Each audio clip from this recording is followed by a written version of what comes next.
Seja bem-vindo. Obrigado, Fátima. Obrigado, Márcia, pelo convite. Então, aqui eu já estendo o meu agradecimento ao Programa de Extensão das Igrejas Históricas, esse projeto da Unirio, e também ao Museu de Arte Sacra, Arquidiocesano de Arte Sacra, pelo convite para mediar a fala do professor Marcos Rio. O professor Marcos Rio foi meu professor, eu aprendi Vetalha com ele, e ele tem doutorado em História da Arte, ele tem mestrado Natália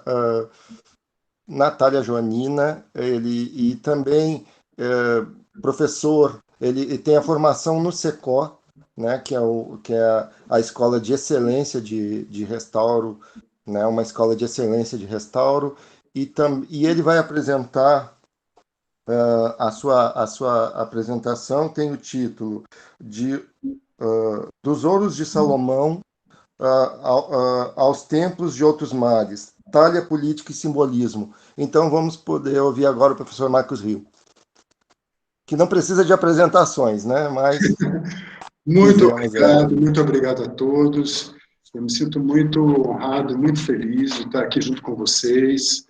Ninguém larga a mão de ninguém, todos juntos, somos unidos, né, por causas nobres. Gostaria de, mais uma vez, agradecer ao projeto de extensão Igrejas Históricas do Rio de Janeiro, e principalmente nas pessoas da professora Marli Assis Martins, da professora Maria de Fátima Caraza, né, que é do Museu Arquidiocesano de Arte Sacra do Rio de Janeiro, e da querida professora Márcia Valéria, que é representante da Unirio. Então, obrigadíssimo. E a partir de agora, eu começo a cronometrar o meu tempo. Vamos lá. Da minha apresentação deixa eu só aqui rapidinho, primeiro, compartilhar, né? Eu ainda não estou muito familiarizado. Vamos ver.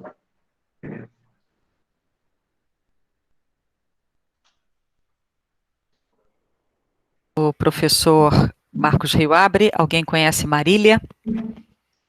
Marília, sim, pode abrir. Ok.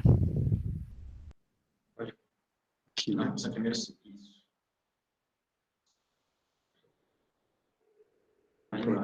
Aqui embaixo.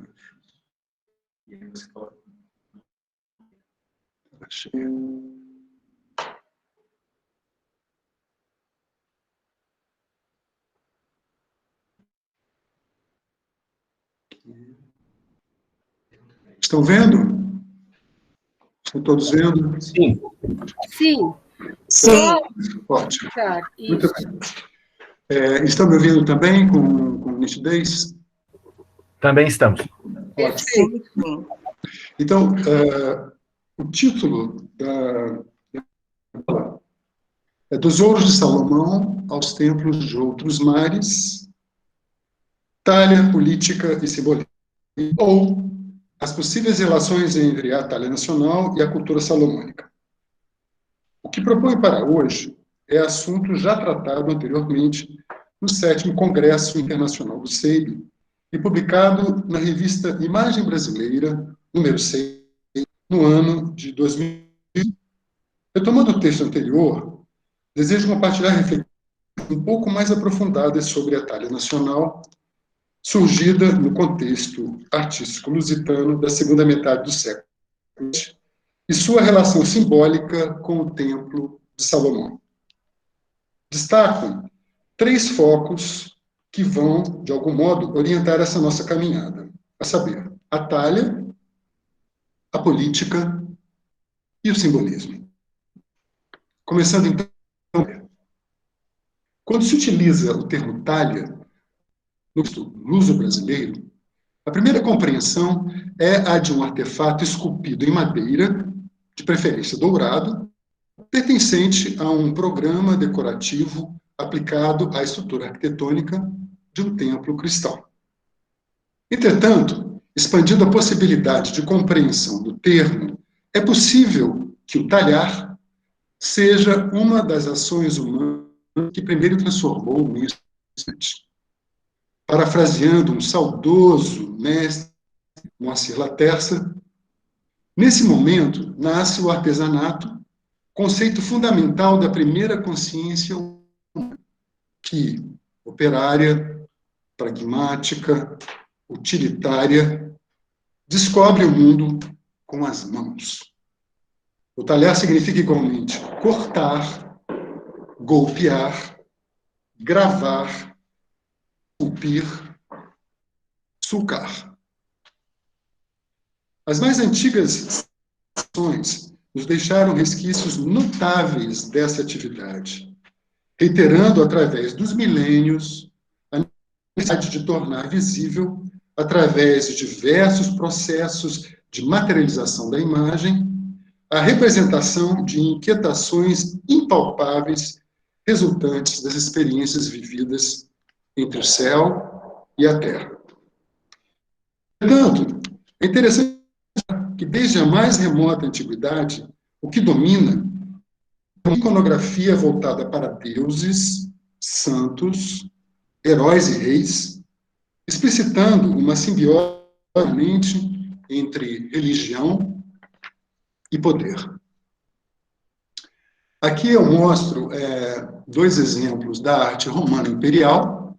O primeiro é um fragmento de um monumento muito interessante, que é Ara-Paz, que poderia ser traduzido como da Paz, que foi oferecido pelo Senado romano em torno de Augusto, o primeiro imperador, das campanhas em Espanha.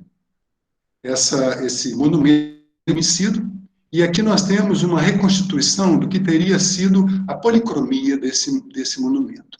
Essa imagem da esquerda, ela de alguma maneira nos informa uma síntese organizacional que vai chegar até, inclusive, as igrejas, compostas da arquitetônica, do baixo relevo, né, e de todo um programa ornamental com arabescos e de motivação fitomórfica, que também será muito importante, principalmente muito caro, para a própria talha nacional. Ao considerarmos o verbo talhar como sinônimo de esculpir, nos deparamos com variantes volumétricas que, servindo a narrativas épicas, militares e religiosas, transitam entre o relevo historiado, que é, no caso do exemplo do lado esquerdo, baixo e alto relevos, e o vulto pleno, que é o exemplo do lado direito, nessa figura de Augusto, sempre enquadradas por sistemas ornamentais arquitetônicos. Então, esse enquadramento da figura do lado esquerdo, ela vai se repetir, vai se replicar a partir do Império Romano para todo sempre, digamos assim. Inúmeras outras referências da cultura, como inúmeras outras referências da cultura latina, este padrão organizacional será assimilado como sistema modulador do espaço, nas partes externas e no tempo cristão, exercendo um importante papel unificador do contexto sagrado. No caso específico da talha nacional, que é o nosso principal assunto, o mesmo padrão se aplica tanto ao revestimento das paredes internas, quanto à específica do retrato, que, para o historiador da arte Reinaldo dos Santos, é a idade essencial do barroco português. Gradualmente, a partir do século XVII, sobretudo nos retábulos mores portugueses, as esculturas de vulto pleno começarão a prevalecer, ficando os relevos historiados limitados a alçados de paredes laterais, retábulos secundários e cadeirais de... Sobre o surgimento do retábulo, em torno do qual orbita toda a visualidade do templo, ainda pode ser acrescentado que, a partir do momento em que ele emerge no século XIII, período do gótico tardio, como um gênero artístico autônomo, o retábulo torna-se uma das encomendas mais importantes para os pintores e os escultores. Isso fica claro nos contratos assinados pelos artistas e pelos encomendantes. A quantidade de retábulos produzidos, então, na Europa, era enorme. Voltando ao ato de talhar, acreditamos que informações sobre a técnica sempre ajudará o olhar. Segundo o Inventário Geral de Monumentos das Riquezas Artísticas da França, publicado em 1990, talhar consiste em suprimir a substância de uma matéria sólida, estável, a fim de lhe dar uma determinada. Este deve ser praticado segundo dois procedimentos: a talha direta e a talha por ponteado, através de estado mecânico, mise au point, procedimento já conhecido pela antiguidade clássica e que é inclusive mencionado por Leon Battista Alberti em De Statua, seu tratado sobre a escultura, e primeiro dentre os três que o humanista italiano deu por volta de 1430. Nesta apresentação, é a talha direta o que nos interessa. E aqui eu estou dando um exemplo de um esquema, se ter uma mínima ideia do que seria a talha por ponteado, né, com toda essa estrutura aparelhada. Nesta apresentação, é a talha direta o que nos interessa, mais especificamente a talha direta sobre madeira. Ao usar a madeira, é necessário observar que cada essência possui propriedades físicas específicas, como a textura, a retrabilidade, a higroscopia, o peso, o comprimento e o diâmetro. Aqui eu mostro um pormenor de uma gravura com um ateliê de escultura, e nós vemos à esquerda um escultor usando de um procedimento muito interessante, que é de fixar o bloco nesse eixo horizontal, o que permite que o escultor vá podendo movimentar o volume a ser esculpido.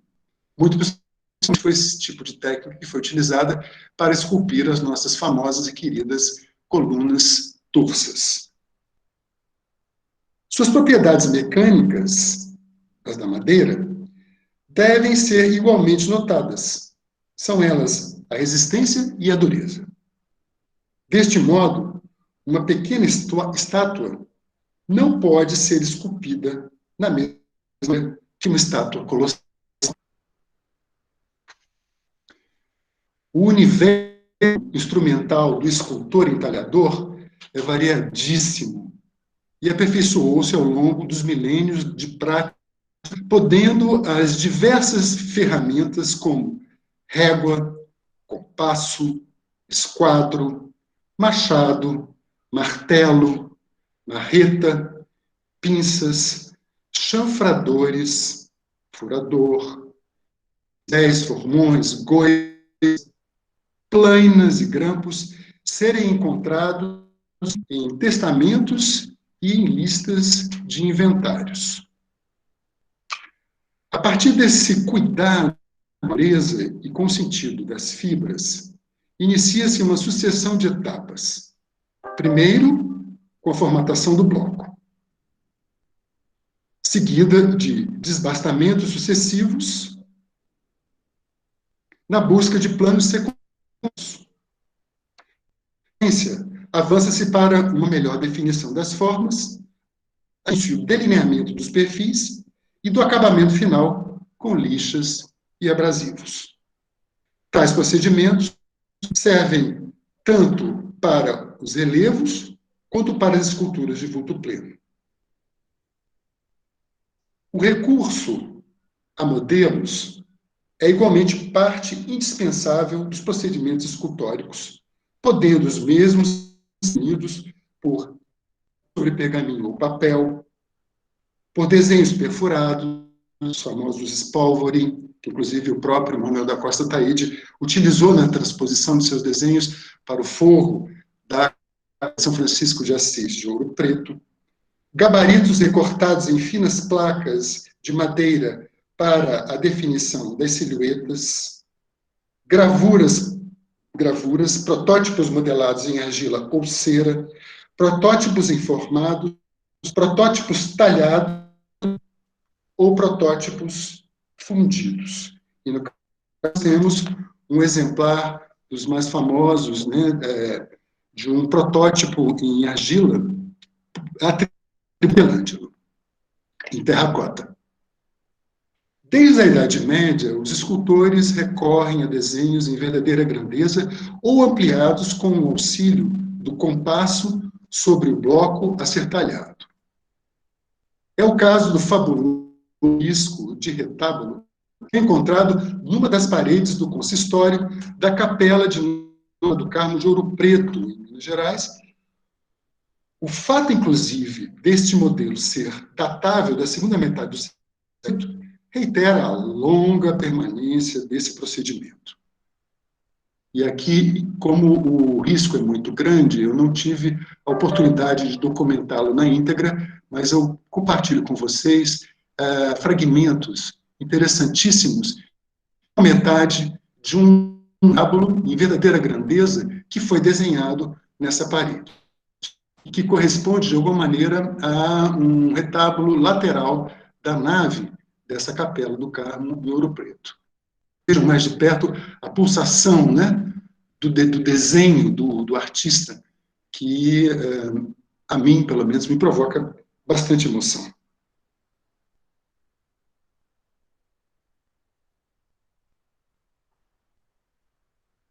Palestra apresentada na escultura em Portugal, a pesquisadora Carla Alexandra Gonçalves, estudando a obra multiforme de João de Rouen, no século de ouro, Coimbrão, ressalta uma fabulosa designação atribuída a este mestre. No contrato para a caixa do órgão e das estantes da Capela de Santa Cruz de Coimbra, executada por Francisco Loretti, Rouen foi fiador, aparecendo como Pedro de Marcenaria, numa altura em que o mesmo já era conhecido como e mestre de obras. Segundo Gonçalves, escultores, ensambladores e entalhadores construíram, durante o século XVI português, uma mesma família de artistas laborando dentro de uma mesma categoria profissional genérica conhecida como marcenaria, independentemente do material de trabalho usado por cada um deles, e podia ser barro, a madeira, não havendo referência ao trabalho do metal.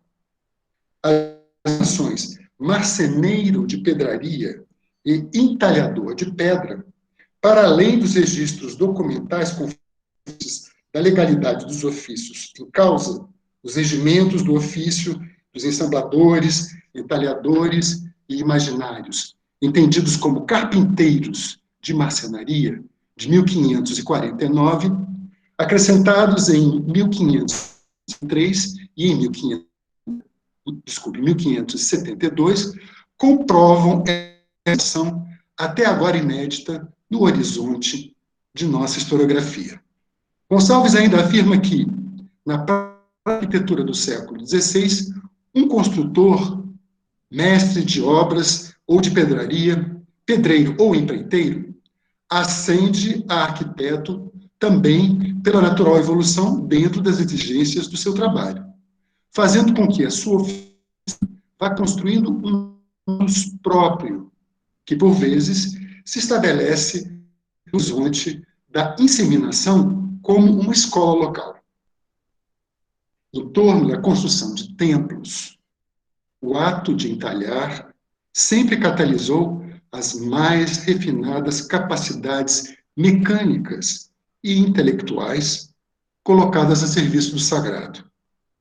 Caracterizados como domínio próprio das iniciações de ofício, os conhecimentos que compunham os mistérios, aqueles famosos segredos de ofício, possuíam um duplo valor, temporal e espiritual, definindo toda a organização profissional dentro de uma sociedade, no caso a cristã, fundamentada na tradição. O cristianismo teve, em particular, de assumir desde o princípio a herança das confrarias artesanais, sobretudo das doutores que utilizavam, pela própria natureza de seus trabalhos, um simbolismo cosmológico necessariamente ligado ao das antigas religiões. A política.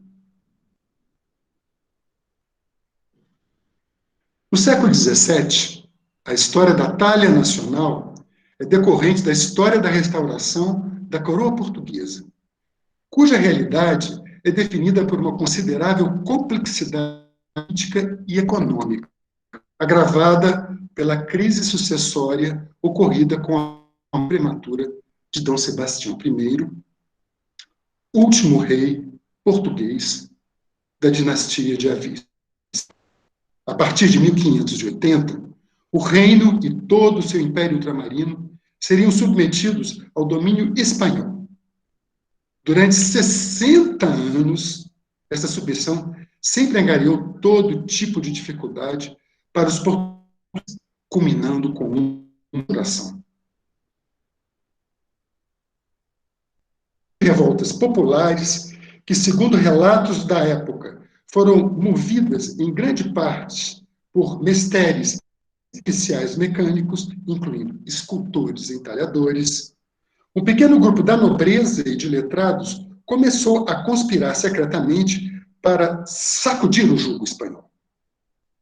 Os conspiradores decidiram restaurar a linha legítima do trono, que tinham ter sido preterida em 1580 com a ação de Filipe II, rei espanhol, visto que, de direito, a coroa pertencia a Dona Catarina, duquesa de Bragança. Sendo D. João, o então Duque de Bragança, neto e herdeiro legítimo de Dona Catarina, o mesmo foi logo convidado para a chefia da Revolução. Por ser considerado pessoa de confiança da coroa espanhola, a princípio, hesitou.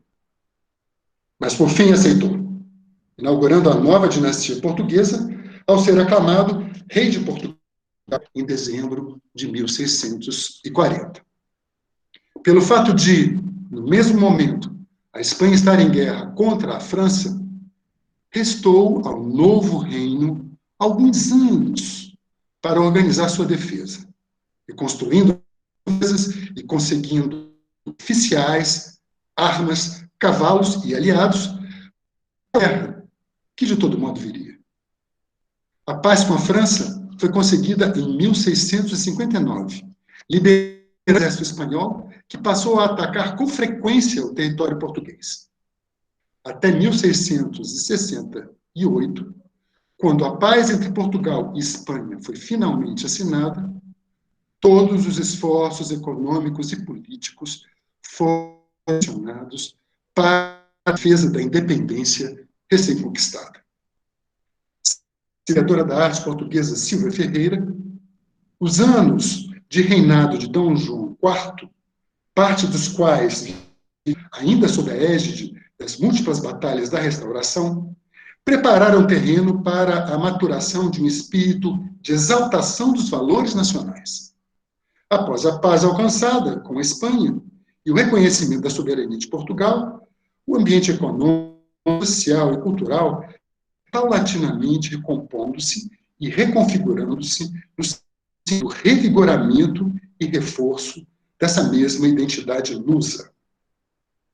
É ainda Ferreira que ressalta o fato de, nesta época, a religião andar de mãos dadas com o Estado, pelo que as manifestações de demonstração de poder régio e de sua corte caminhavam passo a passo com as realizações de eventos religiosos, do que o inverso era também verdadeiro.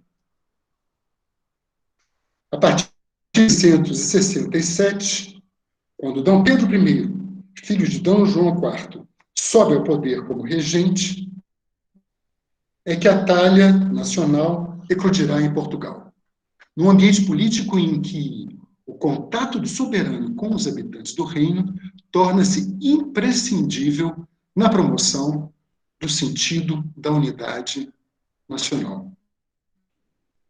Para entendimento, a monarquia restaurada contou com a indefectível da Igreja Católica, a qual se ocupou em legitimar, pela via do sagrado, tanto a ação dos poderes do rei, como dos nobres que constituíam a corte portuguesa.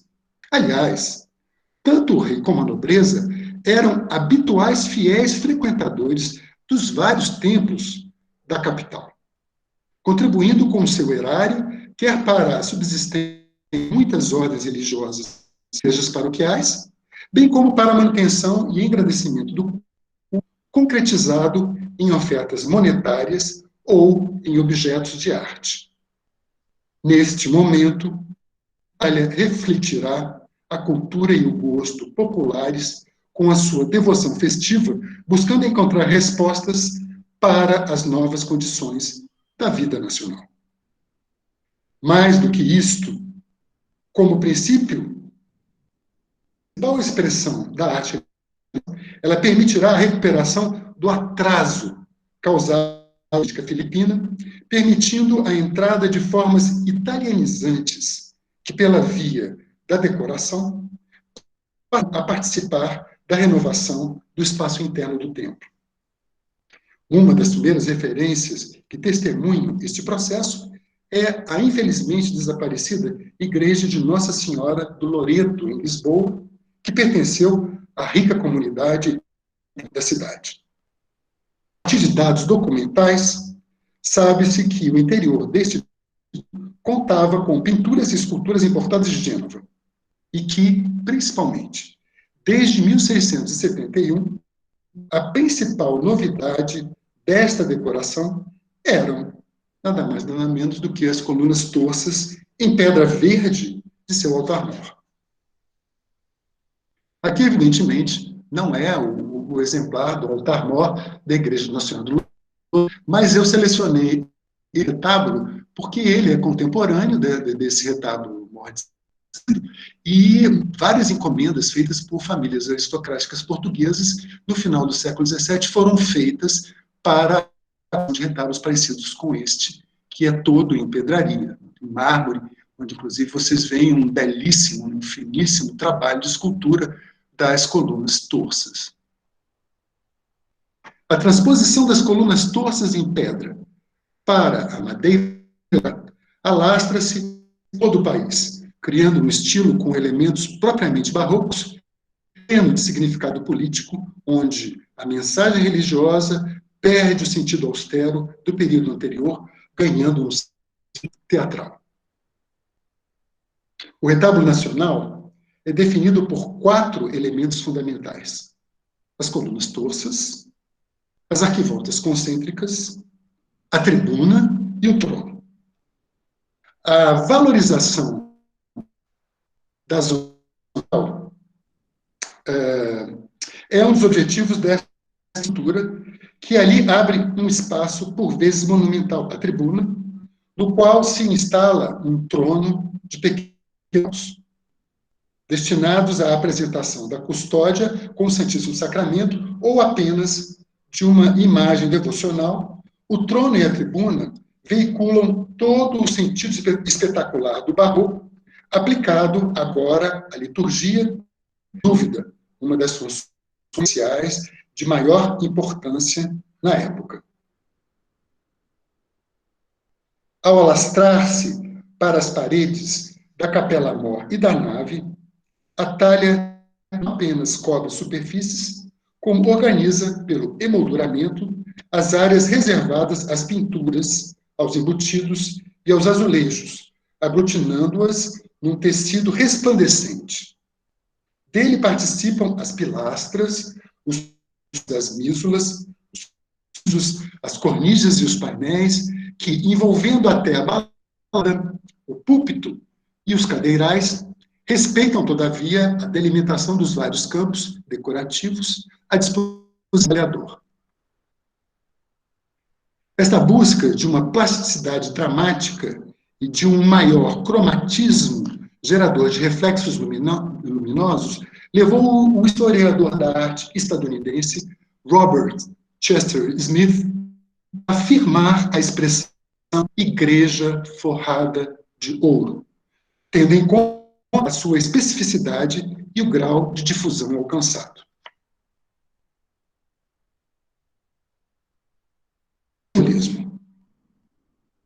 Juntamente com o triunfalismo pós-tridentino, o milagrismo e, sobretudo, o messianismo são características marcantes da mentalidade daquela época, expressa na palavra.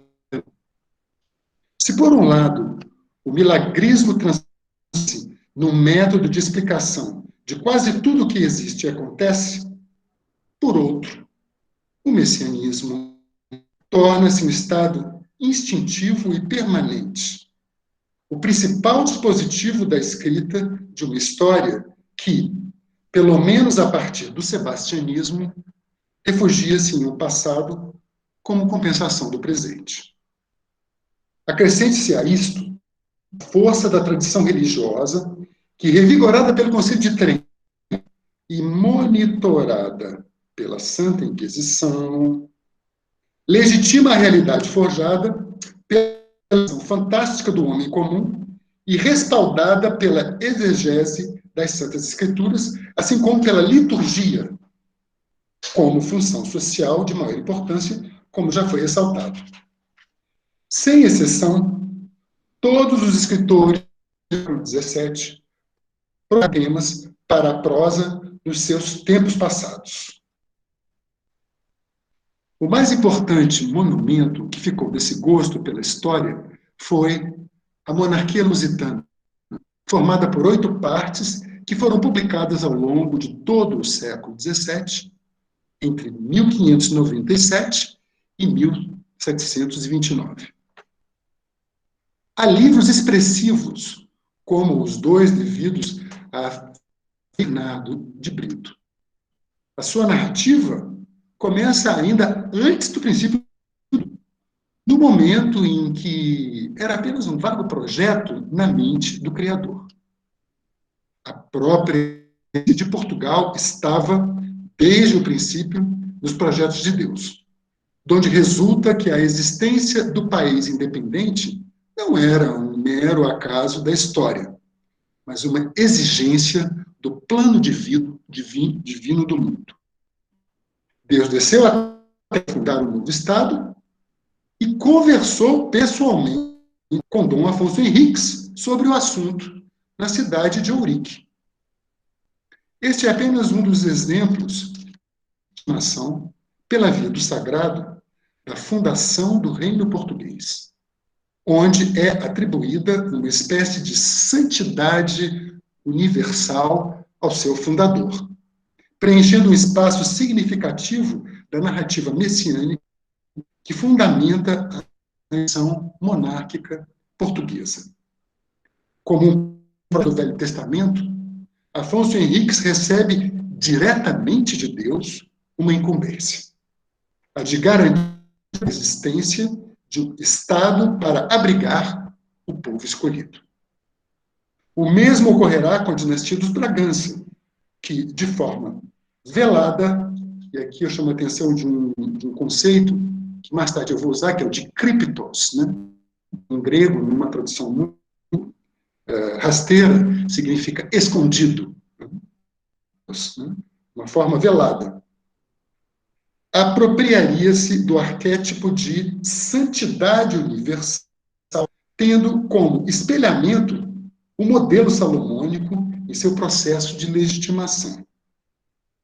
Com a restauração, a interlocução direta do monarca com Deus é restabelecida, respaldando-se numa espécie de reflexo. A aproximação ganha uma dimensão profética com o sebastianismo do padre Antônio Vieira, que, no seu grandioso projeto de um império universal, no qual Deus e os cristãos estariam reunidos numa única igreja purificada, coloca D. João IV como seu imperador.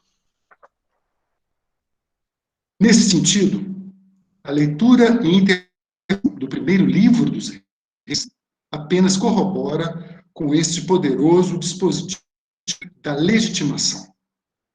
Nele, o Criador mantém um diálogo contínuo com Davi, filho, como o próprio Salomão relata. O Senhor, com efeito, falara disso a Davi, meu pai, nestes termos: teu filho, que eu farei sentar em teu lugar no trono, este edificará em meu nome. E assim sucedeu. Salomão faz aliança com Irão, rei do Tiro, que além de boa madeira de cedro, possuía os melhores artífices para trabalhar com esse material. Com uma equipe de 30.000 operários, 70.000 carregadores, 80.000 cortadores de pedras e 3.300 contramestres, o rei deu o templo, cumprindo o desígnio divino.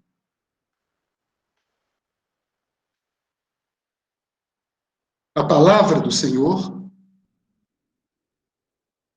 foi então dirigida nesses termos: esta casa que tu edificarás. Pessoas, só um instantinho, vocês me desculpem, mas eu estou verificando que eu abri o PowerPoint errado. Então, rapidamente, eu peço desculpas a vocês, rapidamente eu vou, rapidinho, hoje é o dia dos acidentes, né? Deixa eu ver. Só um instantinho. Espera aí, só um instantinho. Deixa eu ver. Não é esse mesmo. É porque algumas, não sei por que algumas, não é esse mesmo. Desculpem, gente. É porque algumas imagens voltaram. Desculpem, é esse mesmo. Então, deixa eu botar aqui, tela cheia. Estão todos vendo? Sim? Sim, perfeitamente. Me desculpem. Nesse sentido, a leitura e a interpretação do... Então, já espera um instantinho. A descrição do interior do templo salomônico tem aqui muito interesse, pois sua aproximação com a igreja forrada de ouro revigora de realidade portuguesa é inevitável. E a partir de agora eu passo a falar de alguns fragmentos desse famoso primeiro livro dos Reis. Terminado o edifício, Salomão recobriu de tábuas e de forros de cedro. Primeiro livro dos Reis, capítulo 6, versículo 9. Forrou o interior das paredes do edifício com placas de cedro, desde o pavimento até o teto. Revestiu assim como todo o interior e cobriu o pavimento com tábuas de cipreste. Primeiro livro dos Reis, capítulo 6, 15. Dentro do edifício, o cedro era esculpido de coloquíntidas e flores abertas. Tudo era de cedro, não se via pedra. Primeiro livro dos Reis, capítulo 6, versículo 18. Aqui eu tive a curiosidade, claro que eram coloquíntidas. Coloquíntida é uma espécie de vegetação rasteira que nasce na Síria e que dá umas flores amarelas muito bonitas e que se organiza em formas exatamente de arabescos, né, que lembram os enrolamentos da nossa tradicional talha nacional. O mais interessante é que da coloquíntida se extrai a essência de um remédio homeopático que é o colocíntis, muito utilizado para a cura de doenças do sistema digestivo, bucal e intestinal. Voltando à citação do primeiro livro dos Reis, a última citação, revestiu de ouro fino o interior do edifício e fechou com cadeias de ouro à frente do santuário, que era também revestido de ouro. Primeiro livro dos Reis, capítulo 6, versículo 21. Ocultando sua origem bíblica, a origem bíblica das inscrições, essas descrições poderiam ser atribuídas a qualquer coisa do estilo nacional. Ao lermos estas passagens, nos parece improvável pensar em coincidências, sabendo que o contexto religioso português do século XVII era movido por extremo fervor e que o contato com as Santas Escrituras tornara-se um hábito cotidiano.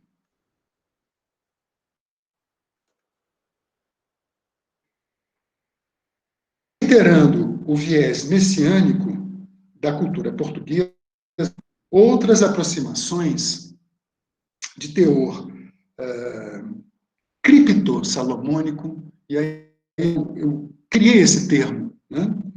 Porque eu reconheço que toda a Itália nacional reverbera esse teor salomônico, mas de forma velada, de forma escondida, se, por exemplo, nós não tivermos contato com essa fonte importante, que é o primeiro livro dos reis. Considerando o viés messiânico da cultura portuguesa, outras aproximações de teor cripto-salomônico conduzem ao reconhecimento do reino restaurado como mais uma vontade divina, assim como foi o desejo de Deus que Davi se tornasse rei dos judeus e que seu filho Salomão construísse o templo. As qualidades, tanto de D. João IV, o fundador, quanto as de D. Pedro, seu continuador, são associadas às de Davi e Salomão. Conhecido como o Pacífico, por ter conquistado a paz com a Espanha, D. Pedro II incorpora o perfil de Salomão, que se regozija com a paz dadivosa possibilitada por Deus. E é Salomão quem fala. Agora, porém, o Senhor deu-me paz de todos os lados. Não há mais inimigos nem calamidades. Por isso, penso em edificar um templo em nome do Senhor meu Deus.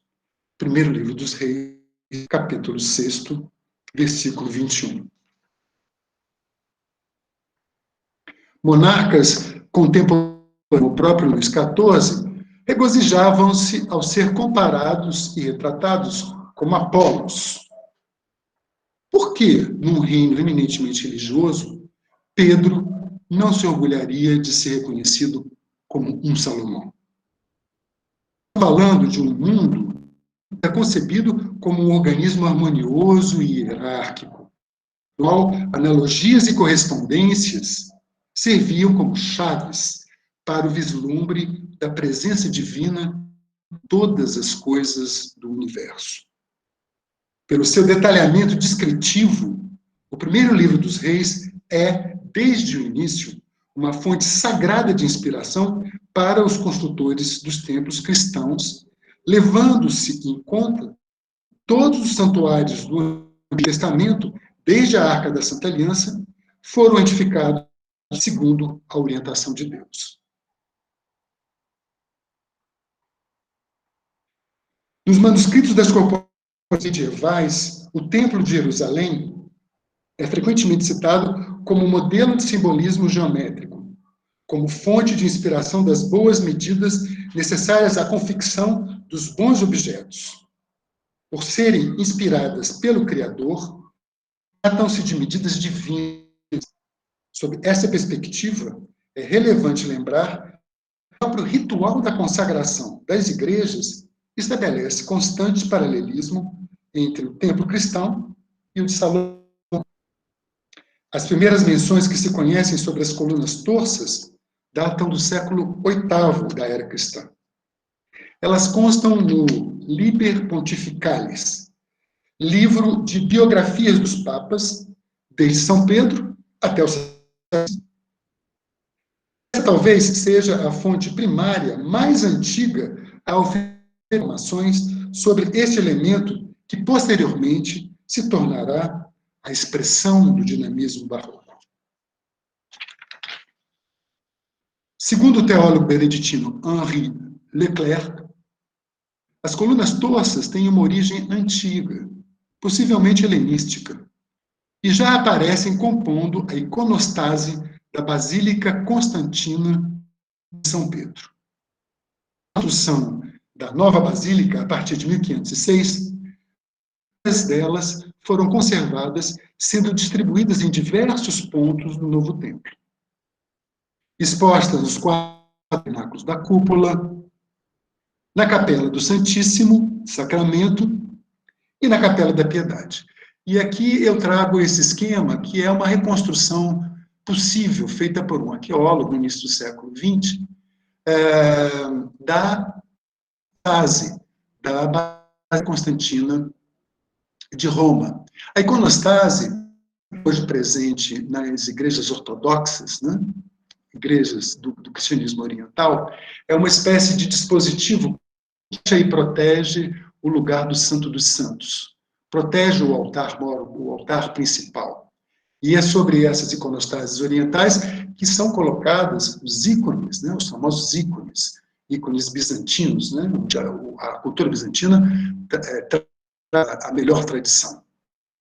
Aqui nós vemos que essa iconostase ela não fecha exatamente o espaço, mas ela delimita de uma forma simbólica esse lugar onde fica o altar principal, o altar-mor. Né? No Ocidente, principalmente nas catedrais, existe um correspondente que recebe o nome de jubeu, e que vai também ter essa mesma função de proteger, de fechar, de ocultar o espaço do Santo dos Santos, que fica altar-mor. Nos séculos XV e inícios do XVI, os que as viram acreditavam que elas foram trazidas do Templo de Jerusalém pelo próprio imperador Constantino, passando a ser reverenciadas como relíquias. As análises formais feitas pelo teólogo beneditino Leclerc indicam a existência de modelos, sendo o da pedra, o que vocês veem, o mais antigo e o melhor acabado artisticamente. Mas não cabe aqui pormenorizar as suas diferenças, que muita polêmica geram até hoje. E como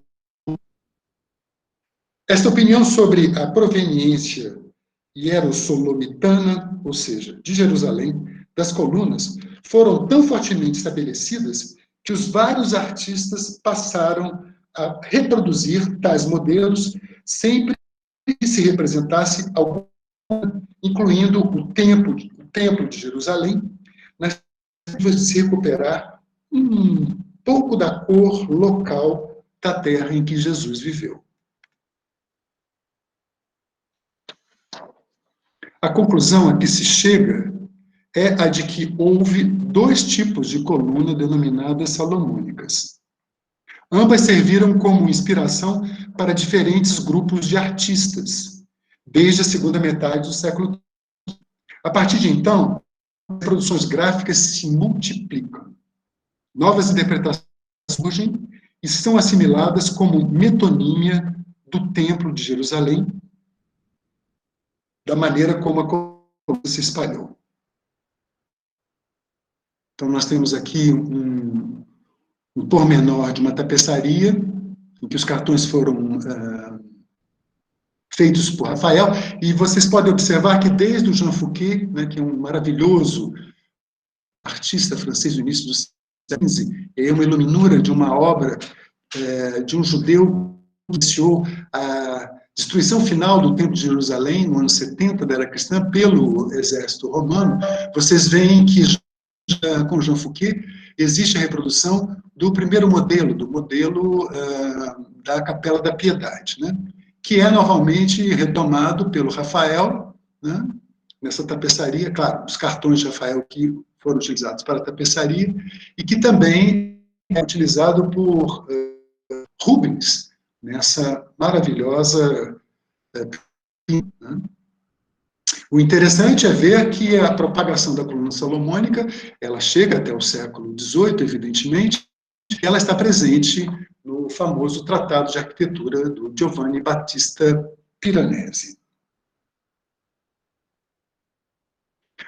O outro modelo da Capela da Piedade aparece em gravuras como essa do Felipe Galli, do 16, na direita, onde vocês veem a reprodução desse segundo modelo. Também nessa obra, nesse desenho, desse importante mestre Giovanni Battista Montano, que inspirou muitos arquitetos italianos do século XVII, como o próprio Bernini, e o próprio Bernini vai utilizar exatamente o modelo da Capela do Santíssimo Sacramento. Temos aqui um pormenor.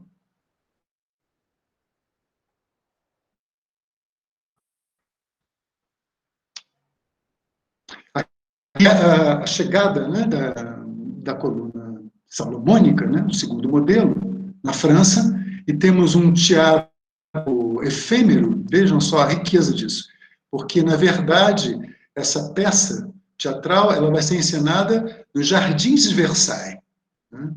E na boca de cena nós temos novamente a presença dessa coluna salomônica, porque as originais tinham o terço inferior reto. E uma comparação interessante entre o arquiteto italiano e o Jean Lepotre, que vai ser um importantíssimo ornamentalista da corte de Luís XIV, que foi quem elaborou esta gravura. Na passagem do século XVI para o XVII, a cultura salomônica ganhou enorme presença, envolvendo homens de letras, exegetas, arquiteto e até reis. Foi o caso na Espanha, onde implicações e místicas do templo hierossalomitano chegaram a entusiasmar o próprio rei Filipe II, que financiou a publicação de uma obra grandiosa intitulada Explanationes in Exequiel et Apparatus Urbis, Templi Hierossolomitanum. Desculpem-me o péssimo latim. E os jesuítas Jerônimo do Prado e Juan Bautista Villalpando. A obra foi publicada em Roma entre 1595 e 1606. O principal objetivo desta publicação foi fazer a exegese do hermético texto bíblico do profeta Ezequiel sobre o segundo templo de Jerusalém. Isto permitiu aos dois arquitetos a reconstrução arquitetônica do templo salomônico no Reino Espanhol. E aqui o que vocês veem é a planta baixa deste projeto monumental, onde ali no centro vocês veem a estruturação do templo, né, que seria o Santo dos Santos. Só para vocês terem uma ideia, a grandeza máxima desse quadrado dá mais de 300 metros, só para vocês terem ideia. Além também de ser importante que toda a numerologia que está inscrita neste projeto está diretamente infiltrada, né, está diretamente relacionada com conhecimentos de astrologia, conhecimentos de mitologia, diretamente ligada também às questões bíblicas, teológicas, né, como a representação das 12 tribos israelitas. Então, tudo aqui que vocês veem, através dessa expressão geométrica, está baseado numa numerológica e numa geometria sagrada. Na dedicatória de seu Explanaciones, Villalpando agradece toda a sua formação ao rei, assinalando que, sem o ânimo e a sabedoria que tornavam o soberano semelhante a Salomão, a obra não teria sido realizada. Segundo a visão idealista deste jesuíta, vejam bem, o próprio Vitrúvio, ao escrever o seu tratado, tem inspirado no Templo de Salomão, a verdadeira fonte da arquitetura clássica. Postura, evidentemente, a priori sistemática, que pretendia canonizar a arquitetura clássica, entendendo-a como um código linguístico perfeito, atemporal e inalterável, referendado, pela inspiração divina. O salomonismo, se é que podemos assim, permaneceu pulsante durante todo o século XVII, o que prova a obra de outro espanhol, Frei Juan Ricci, religioso beneditino, ser um exímio pintor. Este erudito escreveu, em 1665, o breve tratado de arquitetura acerca da ordem salomônica inteira, dedicado ao Papa Alexandre VII. Neste manuscrito, Ricci propõe a cristianização de todas as ordens arquitetônicas, acrescentando duas, entre elas, evidentemente, a salomônica. Para ele, relacionada com a Virgem e com o Cristo, a ordem salomônica teria de ser a mais perfeita de todas, pois derivava da própria arquitetura do Templo de Jerusalém. Não aceitando a mistura desta ordem com as outras, em defesa de sua integridade, o Frei Benedito cria um pedestal, um capitel e uma arquitrave com frisos e cornija que figurassem como o fuste da coluna torça exposta no Vaticano, atribuída ao Templo de Jerusalém. Oferecendo seu manuscrito ao pontífice, Ritchie pretendia que o mesmo ordenasse modificar nada mais, vejam só, do que o baldaquino de Bernini, adaptando seus pedestais, bases e entablamentos à nova ordem salomônica íntegra. Resta-nos um terceiro e importante fomentador da cultura salomônica ao longo do século XVII. Trata-se do igualmente espanhol Juan Caramuel de Locowitz. Juan Caramuel e Locowitz, cisterciense cosmopolita, que durante uma intensa vida diplomática a serviço da coroa realizou mais de 200 escritos. Aqui, o que nos interessa é o seu arquitetura reta e oblíqua, considerada e desenhada a partir do Templo de Jerusalém, promovida à suma perfeição no Templo e Palácio de São Lourenço, perto do Escorial, publicado em 1668. Neste tratado, apesar de aceitar a ideia de que a arquitetura do Templo Salomão foi perfeita em seu momento histórico, por ser inspirada por Deus, não aceita a tese de Filósofo de que suas medidas, ordens e proporções fossem conhecidas pelos gregos e muito menos pelos romanos, não servindo assim como fonte de inspiração para Vitrúvio. Para Caramuel, não existe uma arquitetura absoluta, mas sim relativa às contingências históricas, questionando assim o dogmatismo vitruviano, dando o número de ordens arquitetônicas a 11, aí incluída a ordem tíria ou solomitana de Jerusalém, com extravagantes volutas de matriz poligonal e elíptica. Seu pensamento crítico dá provas de um espírito de liberdade genuinamente barroco. Considerações finais. Diante desse cenário intelectual animado pela questão salomônica, torna-se impossível problematizar o século XVI sem se recorrer a esta referência fundamental. A libertação do jugo hispânico tornara-se um feito milagroso, vinculando a nova linhagem a uma ancestralidade sagrada que se confirma com a Virgem, descendente de Davi, como guardiã perpétua da coroa restaurada.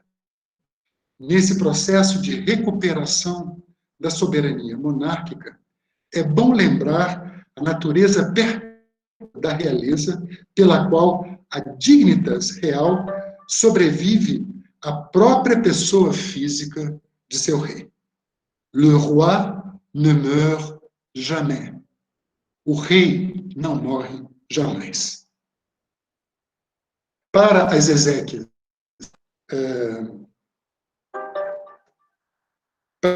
de D. João IV, o padre Antônio Vieira elaborou um sermão no qual a comparação com o rei Davi é explícita. E eu passo a ler um fragmento desse sermão escrito pelo padre Antônio Vieira. Davi se chama El Rei, D. João, nestas palavras que lhe aplicamos. As piedades.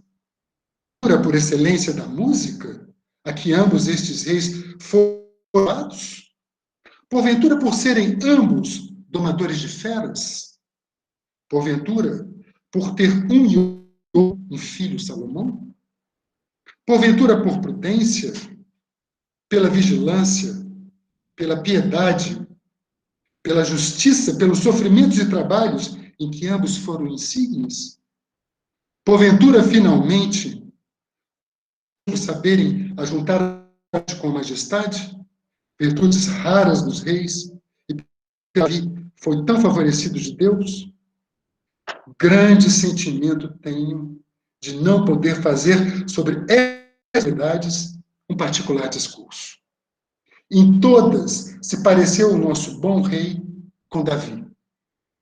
Mas bastava-lhe, para ser Davi, por antonomasia, o desafio e batalha com que ele só se atreveu a ir em campo e vencê-lo. Quem pode negar a desproporção que se via entre Davi e o gigante, que era a mesma que se via entre a monarquia de Espanha, medida com o reino de Portugal. Valorizando como principal mérito de D. João IV o esforço de ter restaurado o reino português, Vieira, o visionário do Quinto Império, ressalta as qualidades espirituais e guerreiras, emulações que transferem as mais elevadas virtudes do rei de Israel, eleito por Deus, garantindo-lhe um corpus morale como artifício legitimador da teologia política portuguesa. Caberia a seu filho Pedro, o Salomão lusitano, a incumbência de estimular a propagação da forrada de ouro que, seu teor cripto-salomônico, talvez agora vocês entendam melhor, cripto de obscuro, de escondido, né? Esse teor salomônico escondido, é afirmar nas entrelinhas a sua iconografia relevante, a dignitas real que sobrevive à pessoa física de Pedro para além do tempo e do espaço. Trata-se de teologia política manifestada no corpo do templo como reflexo do divino, do mundo e do homem, lembrando passagens do Evangelho que mencionam o corpo como do Espírito Santo, ou o templo como o corpo do Cristo sobre o plano cruciforme da Igreja.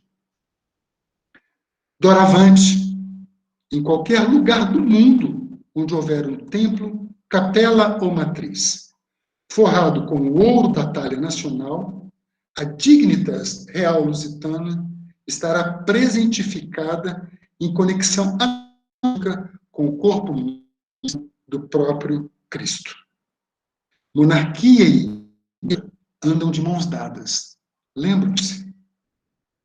Atualizando o templo do rei Salomão e para além dele, a igreja forrada de ouro assume um papel simbólico de manifestar o corpo místico do rei, garantindo sua onipresença nos cotidianos religiosos mais antes do reino.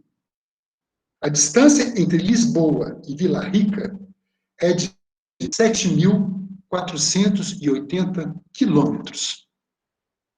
A engenhosidade dos templos portugueses, construídos aquém e além-mar, espalham seus ouros por territórios que, um dia, formaram o Império Português. Muito obrigado. Obrigado, Marcos. Incrível a tua apresentação, né? Essa pesquisa, a sensibilidade, a erudição. Eu vou abrir um parêntese e parabenizar a curadoria dessa mesa, porque a questão política está permeando, né? Esse o antes do fazer artístico e o depois, né? Que tem a ver com a fala do Rafael, que ele vai, né, reapresentar isso de uma forma brilhante, que a gente já percebeu que ele tem muito a dizer. Marcos, eu queria fazer uma pergunta para ti, referente até a esse assunto, que tu já vem trabalhando há um tempo, tu já publicou artigo, fez a apresentação, né, no SEIB, é sobre as tipologias mesmo, né? Porque existe a descrição no livro de Reis desta coluna. E essa coluna que a gente encontra, né, essa coluna de tipologia salomônica ou torça, que a gente vai encontrar nas nossas igrejas, né, barrocas, elas não conferem a descrição. Tu pode falar um pouco sobre isso? Sim, poderia sim, o Flávio. Bom, ao ter localizado, né, esse estudo do beneditino Jean Leclerc, né, as coisas ficaram muito mais claras para mim, porque, inclusive, é um beneditino que está atuando intelectualmente no início do século XX, grandiosa obra, conjuntamente com o Carroll, né, que era um outro beneditino dele, que é uma enciclopédia da Igreja Católica, toda ilustrada com verbetes plásticos, com ilustrações como essas que eu mostrei para vocês, do modelo da coluna torça, da Capela da Piedade e a própria iconostase da Basílica Constantina, de Roma, né? Esses desenhos eu encontro, vocês imaginam, tem mais de 12 volumes, toda desenhada, não tem nenhuma utilização de fotografia, são todos clichês tipográficos, maravilhosos, né? E ela me ajudou muito, né? Para mim é muito claro, Flávio. Em primeiro lugar, que a coluna salomônica, ela caracteriza um mito, né, complementar do grande mito da figura de Salomão, né, que está, assim, imortalizada na própria Bíblia, né? E nós sabemos muito bem que essa dimensão fantasiosa e simbólica do cristianismo, ela vai gerando, né, realidades e realidades. A informação que o monge Leclerc dá nessa enciclopédia maravilhosa é exatamente essa, que a primeira menção que se tem da coluna é no Liber Pontificalis, a partir do século VIII. E a partir daí, claramente, inclusive, onde aparece esse estudo, né, ele vai falando o que a Papa faz com essas colunas. Essas colunas elas vão dançando. Durante a Idade Média, inclusive, elas vão dançando dentro do próprio interior da antiga basílica. O fato é que elas são transformadas em relíquias para a adoração, elas passam a ser visitadas. Porque se atribui o fato de elas terem participado do templo onde Jesus atuou, o que estava no momento em que Jesus atuava em Jerusalém. Então, vejam, um objeto, né, como vários outros objetos, com várias outras relíquias, como, por exemplo, um pedaço do lenho da cruz, né, eu acho que essa coluna salomônica teria o mesmo estatuto que o pedaço do lenho da cruz, na medida em que foi um objeto palpável que presenciou a própria vida do Cristo, né? E aí começa, então, um discernimento sobre as duas formas. As duas formas são exatamente as que eu mostrei. Interessante, logo a partir do século XV, dividem os artistas. Então, figuras como Rafael e Rubens vão adotar o primeiro modelo, que, no meu entender, inclusive, seria um modelo mais interessante, digamos assim, né? Na medida em que o próprio Leclerc fala que é um modelo melhor acabado, inclusive com mais especificação de ornamentação, e um outro grupo, que é o grupo do Bernini, vai, então, o segundo modelo. Modelos, esses dois modelos são difundidos. A partir daí, esse processo de translado, né, e de movimentação, na medida em que esses modelos eles vão sendo incorporados e vão sendo reinterpretados das mais diversas maneiras. Eu mostrei para vocês, né, no final do século XVI, aquele arquiteto que foi o mestre do Bernini, já incluindo um terço reto que não tem a ver necessariamente com as colunas que estariam expostas de São Pedro, na nova Basílica de São Pedro. Inclusive, na época que eu visitei a Basílica, eu não tinha esse conhecimento, infelizmente não tive a curiosidade de ir até as capelas do Santíssimo Sacramento e da Piedade para ver se essas colunas estavam realmente ainda lá, né? A próxima vez que eu for a Roma, eu já me prometi que eu vou lá de qualquer maneira. Vou ter que tomar um calmante antes, né? Quando eu estiver diante dessas colunas, é capaz que eu tenha um troço, caia sentado. Mas o que fica da teologia do retábulo luso brasileiro, a impressão é muito esclarecida pelo Robert Smith, aquele primeiro artigo que ele publica nas Belas Artes. Existe uma diferença muito grande entre a tipologia que ele apresenta no artigo da revista Belas Artes e da tipologia que depois ele vai apresentar na Itália e em Portugal. E aí é muito interessante porque o próprio historiador, ele se confunde, né? E daí a confusão, meus amigos, generalizada, porque se vocês vão na tipologia do Germán Bazin, ele inverte, faz uma confusão danada, e aí começa o trelelê, né, as discussões, né? Eu, pessoalmente, para organizar o meu pensamento do ponto de vista formal, eu prefiro utilizar a tipologia que Robert Smith publicou nesse célebre artigo, The Wood-Carved Sculptures, blá, blá, blá, blá, que faz exatamente a seguinte distinção. As colunas são todas, só pelo fato de elas serem, já poderiam ser salomônicas. Mas se nós quisermos ser listas, né, a coluna torça utilizada no nacional, ela não seria totalmente salomônica, porque ela não observa as divisões, porque ela não faz alternância entre a parte estriada e a parte com barreiras, nananana. Por ser lisa, o Robert Smith chama ela de pseudo-salomônica. A partir daí, então, todas as utilizadas no nacional português e, posteriormente, porque na italiana nós teremos colunas com fuste torso liso, sem nenhuma divisão, e também na italiana nós vamos encontrar, às vezes, a aplicação da coluna torça sem nenhuma divisão. Então, toda coluna que não tivesse divisão a partir do nacional português poderia ser classificada como pseudo-salomônica. Quando surge a coluna torça joanina, um único terço dividido, e vejam bem, né, muitos caem no erro de falar, a coluna joanina é com o terço inferior estriado. A estria não tem nada. O que define a coluna salomônica joanina é a divisão do tambor inferior, do terço inferior, né, e que vai ser propagada na maior parte da talha do período joanino.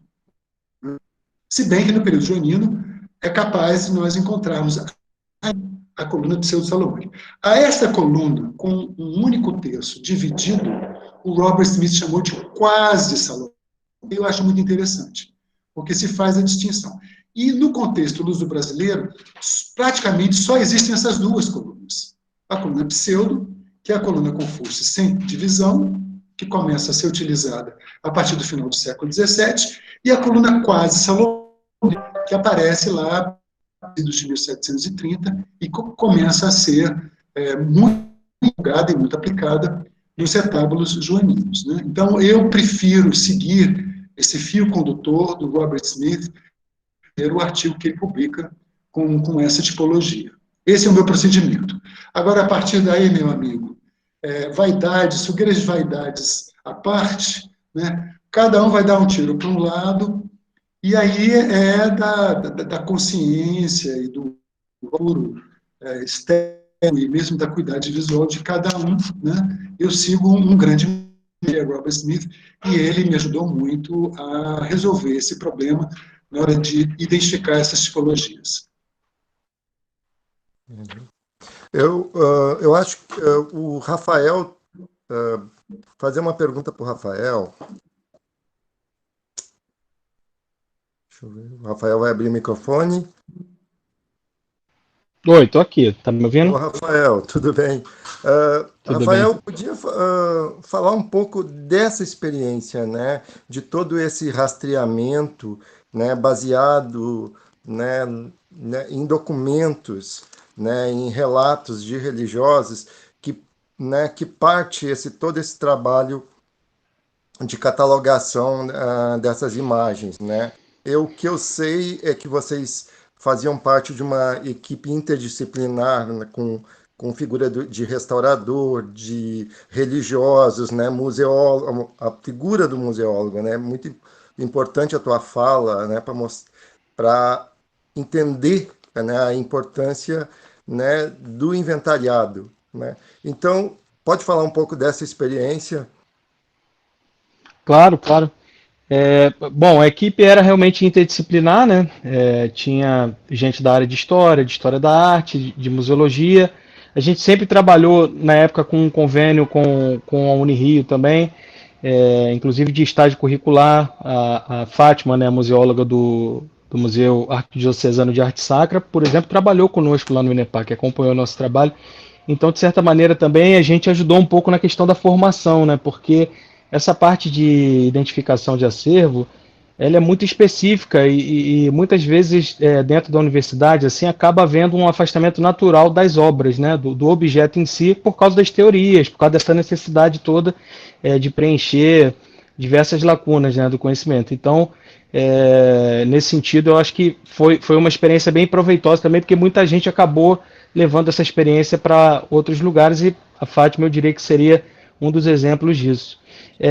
Aproveitando para falar um pouco, pegar um pouquinho, navegar um pouco aqui no oceano da excelente apresentação do professor Marco Gil, também foi muito interessante aqui no Rio esse trabalho de inventário na parte de Itália, porque a gente identificou uma série de retábulos que não estavam catalogados, né, não faziam parte das análises dos grandes estudos, sobretudo nas regiões mais periféricas, Cabo Frio, Angra dos Reis, que tem grande acervo, mas que não havia sido feito ainda um estudo mais aprofundado, e a gente encontra ainda retábulos tanto...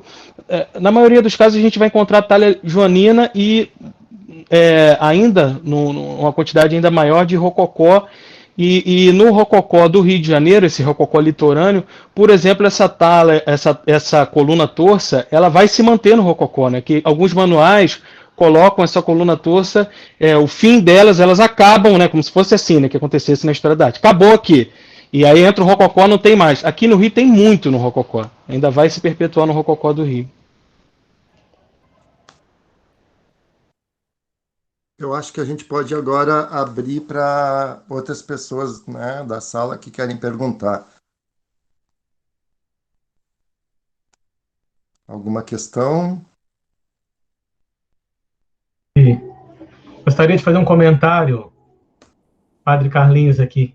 Tudo bem, Padre Carlinhos, por favor. Bem, parabenizar, né, as duas palestras muito boas, mas só apenas para fazer um comentário, assim, até no caso para o Rafael, que eu pude, entre aspas, participar aqui na Diocese de Petrópolis, parece que lá no escrito não apareceu, mas na nossa Diocese de Petrópolis houve a visitação às paróquias, né, toda a questão do inventariar, né, inventariar os bens, etc.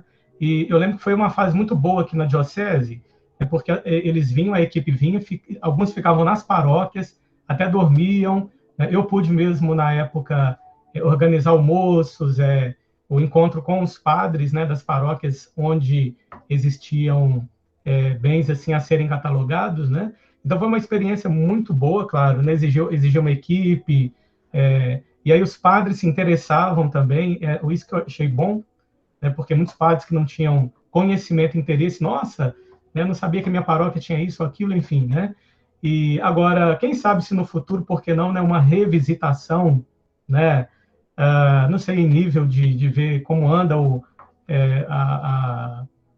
como se diz ali, o cuidado, né, com aquela peça, é um sonho, né, de repente, né, se pudesse acontecer, né, no futuro aí, mas vai depender do INEPAC, das equipes, porque foi muito válido, realmente, assim, esse intercâmbio, né, e foi quebrando tabus também entre os padres e líderes de comunidade, né, e até suscitando, assim, o interesse mais, né, pela arte sacra, né. É isso que eu queria comentar, né, e parabenizar também. Eu posso fazer um acréscimo aí, que Claro, foi em Boa, 2013, eu Rafael. acho, tem um tempo atrás, bem... Isso, realmente, assim, teve um grande contato com as comunidades, muita gente que era simplesmente devoto conseguiu ressignificar, né, aquilo que estava sendo inventariado. Nossa, isso era importante. Também a gente encontrou muita peça que estava guardada na casa de fiel, na sacristia, em depósito. E, padre, no caso da Diocese de Petrópolis, hoje está sendo feito a restauração da Catedral, né, de Petrópolis.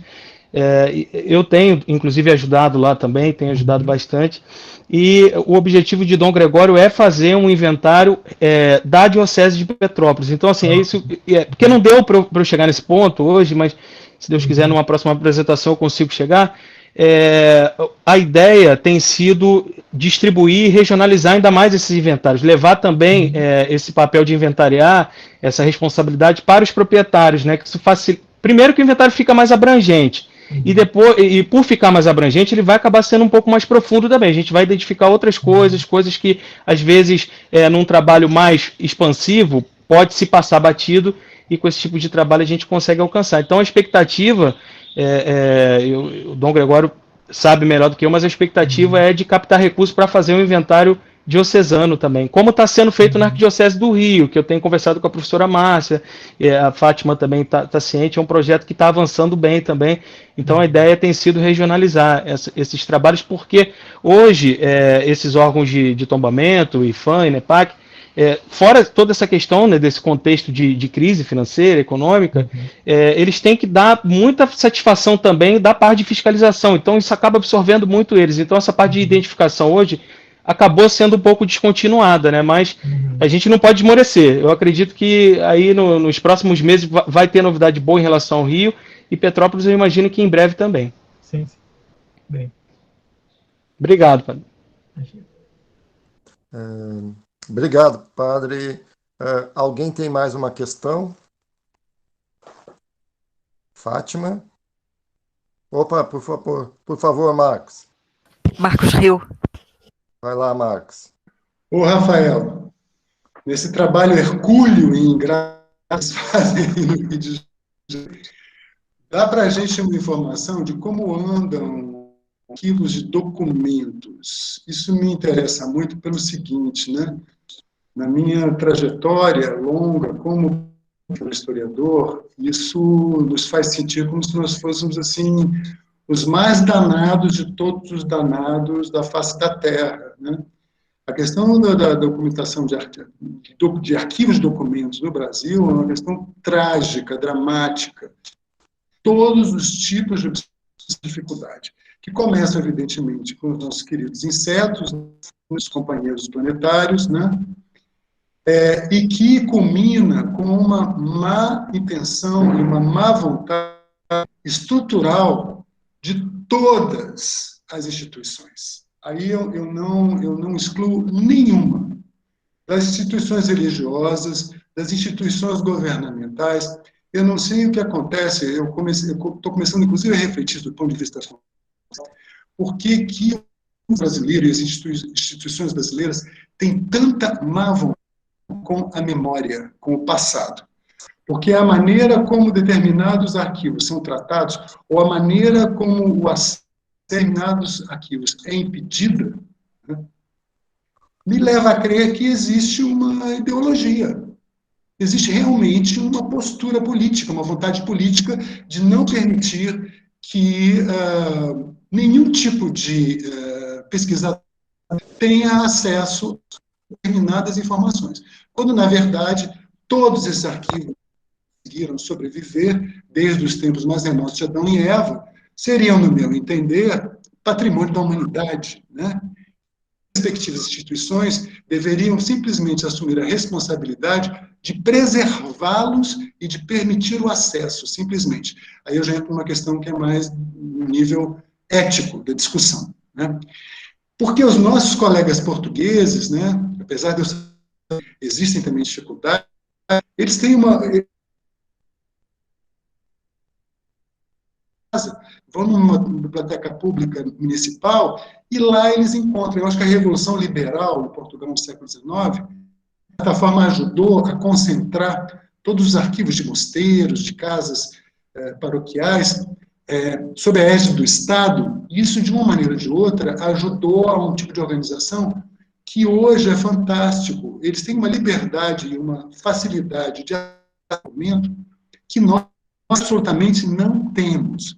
Sem contar com os nossos iguais, às vezes, se apossam, né, e definem que um determinado documento, um determinado livro de termos é propriedade privada.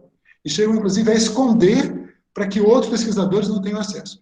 Então, eu queria saber de você, você passou por essa extensão grande do território do Rio de Janeiro, como é que você vê essa questão, o que você encontrou do ponto de vista do estado de atuação desses arquivos, que eu estou falando de alguma maneira tem eco com a sua experiência?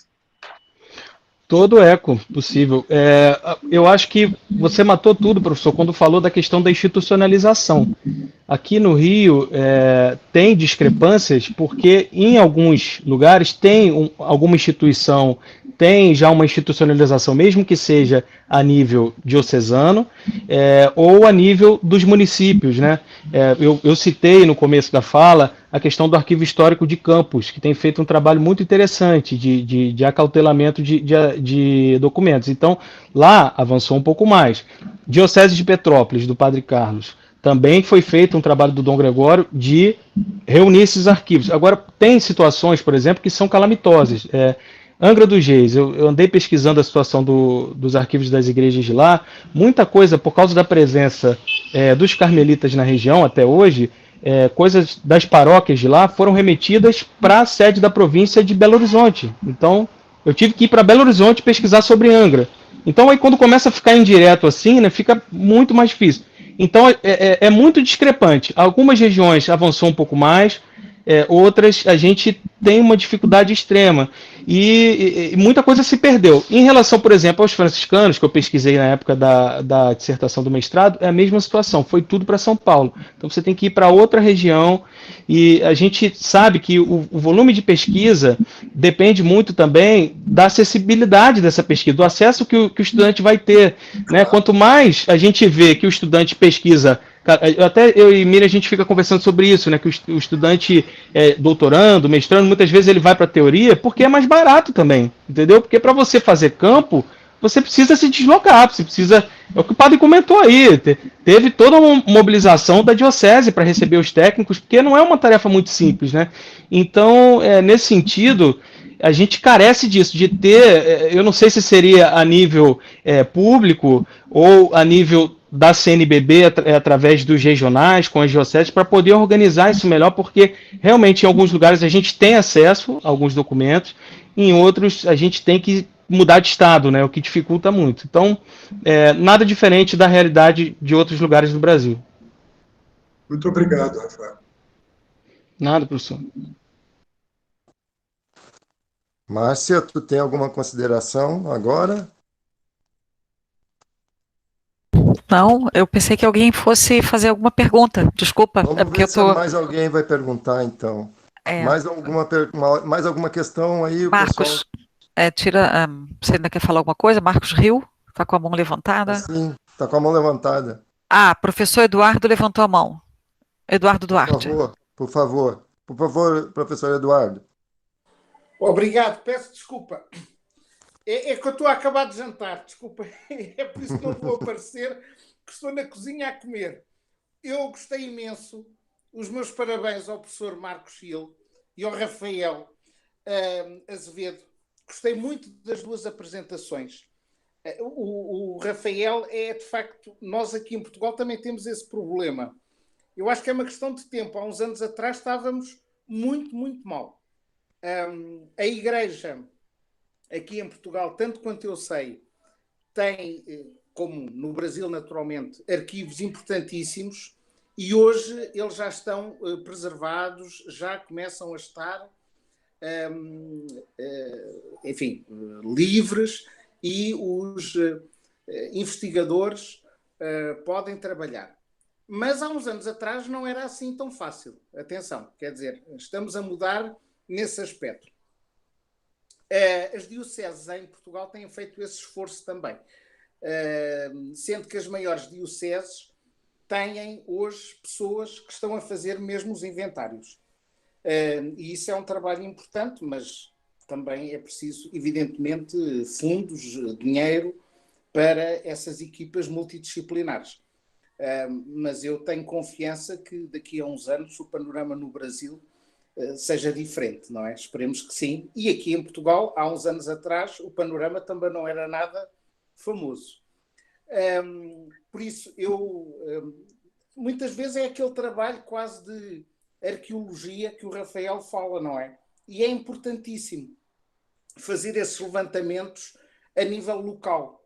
Nós, por exemplo, em Portugal, bem, hoje em dia os arquivos já estão mais ou menos, enfim, digamos, estudados, inventariados, protegidos, mas, por exemplo, temos ainda problemas de arquivos familiares. Muitas vezes há famílias que têm grandes arquivos e não sabem o que fazer aos arquivos. E há instituições que hoje já estão, enfim, digamos, a receber esses arquivos familiares e estão a estudá-los e a preservá-los. Isso também é muito importante. Portanto, estamos a falar já de arquivos de famílias. E há arquivos de famílias importantíssimos, famílias nobres, por exemplo, enfim, que têm muita informação, até para a história, para a genealogia, etc. Portanto, esse trabalho é um trabalho que não se vê, mas é fundamental. Portanto, os meus parabéns e depois, numa próxima ocasião, gostaria de assistir então a toda a conferência. O professor Marcos, uma vez mais, brilhante, adorei, como sempre, gostei imenso, aprendi imenso, o que é importante, e irei rever a sua apresentação depois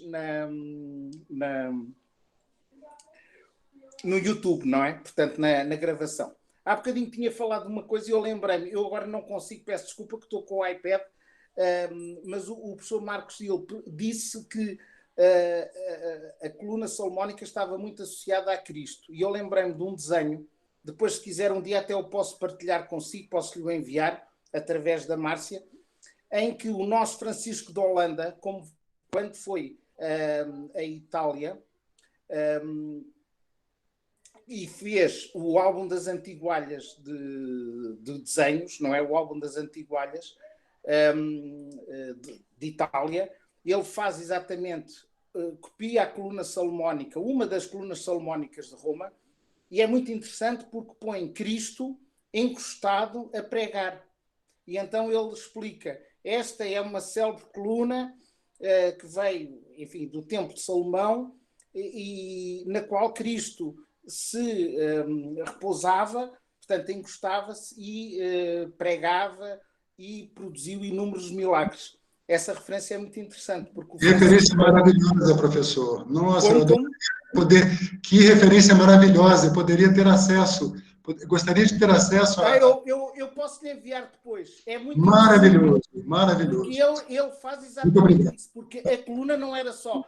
E o professor Marcos disse uma coisa que é fundamental. A Bíblia está cheia de teoria da arte, não é?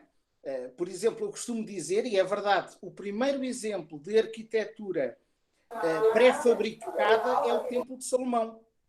E é dito no livro dos Reis que, como o templo era tão sagrado, não podia haver barulho. E então as pedras eram cortadas na pedreira, eram transportadas para Jerusalém, e em Jerusalém, em silêncio, montava-se o templo. Portanto, o templo montou-se, digamos assim, construiu-se sem barulho, o que é uma coisa absolutamente notável também. Portanto, é um exemplo de pré-fabricação. E depois todas as referências que faz são absolutamente notáveis, com base no livro dos Reis. Portanto, adorei a sua apresentação. Eu depois envio, através da nossa amiga Márcia, essa referência do Francisco de Holanda, e os meus parabéns. Sim, uma vez mais. Muito obrigado. Pelo encontro, um pouco atribulado no início, mas Santa Rita esteve connosco. Não é? Finalmente estava um pouco distraída, mas depois melhorou tudo. Um grande abraço. Obrigado. Eduardo, pode Eduardo. desligar o seu... deixar o microfone. Professor Eduardo, muito obrigado, muito gentil da sua parte. Sempre um prazer trocar figurinhas com o senhor. Muito obrigado. Obrigado, eu. Muito obrigado. Muito obrigado.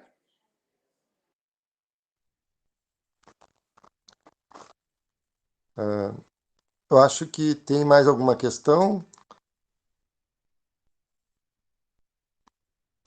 Márcia, eu passo a palavra para ti. Então, queria agradecer. Podemos encerrar, então? Pode ser? Professora Márcia? Sim, pois não? Estou com a mão levantada aí, acho que a senhora não conseguiu ver, né?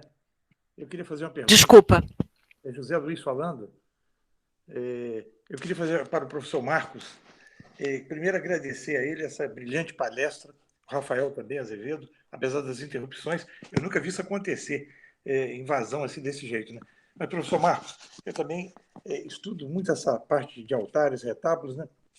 Hoje, com o seu estudo cronológico, e uma coisa que eu já sabia, que era a influência do Templo de Salomão, na tradição da igreja, isso vem sendo feito até os sacrários, ainda são ornamentados conforme a orientação do Templo de Salomão, os sacrários e hoje em dia, né? Então, mas sempre tinha uma pergunta, eu sabia que era uma evolução, a presença do retábulo tão alto, tão grande, que alguns discutem se seria uma obra arquitetônica ou escultural, que alguns têm 8 metros de altura, até mais, né? E aí hoje só mostrou, trazer o Templo de Salomão para dentro da igreja, nos dias de hoje, mostrando a linha do tempo. Fantástica a sua exposição, fiquei encantado realmente. O senhor realmente acrescentou muito no dia de hoje a todos nós, eu tenho certeza. A segunda é a sua crítica à questão dos arquivos. É uma coisa impressionante, não sei se é ideologia não, mas que é cultural, tivemos aqui, há uma deficiência total nos arquivos, parece que arquivo é coisa que não vale muito, é só o lugar do arquivo, fica lá no sótão, fica lá no lugar mais quente, né? Inapropriado, é uma indiferença total. Aqui nós tínhamos uma fazenda aqui em Nova Iguaçu, de onde eu falo, do século XIX, havia todos os registros da fazenda de colheita de café, produção, quantidade de escravo. Um dia, um pesquisador presenciou que o exército ocupava lá com o campo de Jericinó. Eles diziam, estava muito frio à noite, nós esquentamos o fogo, queimando os arquivos, né? Isso para falar de um detalhe, mas eu já vi outras destruições de arquivos imensa, pela falta de cultura, pela falta de cuidado. Isso continua. O próprio Poder Judiciário hoje tem lei deles regulamentando a destruição dos arquivos dos processos. E sabe quem julga o que é importante ou não? Eles mesmos. Eu já me revoltei isso, fui conselheiro da OAB, reclamei lá, mas parece que ninguém liga para arquivo, só nós pesquisadores, né? É uma máquina do tempo, você vai ao passado, né? É um testemunho do passado. Então, eu acho que é preciso, do mesmo jeito que as equipes interdisciplinares, que o Rafael fez parte, no INEPAC, influenciaram até os padres, como o padre Carlos aqui acabou de falar, da riqueza que foi isso, né? E eu vi isso aqui em Nova Iguaçu também, quando das visitas dos pesquisadores, revivava o amor àquelas coisas todas, a redescoberta, por ambas as partes, por quem mantinha o arquivo e por quem vinha pesquisar. É preciso voltarmos com isso o quanto antes, hein? Porque nosso tempo, nosso século está um perigo. Daqui a pouco nós não teremos mais nada. E outra, pensar que computador, arquivo digital, eu aqui vivo fazendo backup, porque toda hora tem pane, some, desaparece, você não acessa, não sabe onde está. Mas, olha, muito obrigado pelo dia de hoje, pela palestra, professora Márcia, professora Fátima Caraza. Eu sou aquela pessoa que a senhora visitou no Banco Minas, lembra? Eu tenho mostrado aquelas fotos, encanta muita gente, está lá no prédio. Tá? É um prazer ver a senhora. Então, é isso aí que eu queria falar, professor Marcos Gil. Parabéns. O senhor José Luiz, né? Muito interessante a sua fala. E realmente existe uma grande urgência. O senhor sabe que eu gosto muito de refletir sobre essas questões a partir de algo que eu aprendi com um professor da Faculdade de Letras da USP, Alfredo Bose, que escreveu uma obra que não sai da minha cabeceira, que é a Dialética da Constituição. Então, nesse livro, ele esmiuça, a partir da origem etimológica da palavra, colonização. E ele chega ao verbo colo.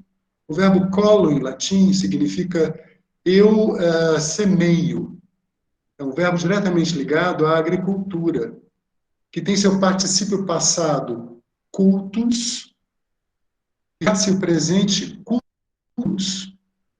Depois que eu fui introduzido nesse pensamento, muitas coisas começaram a ficar mais claras para mim.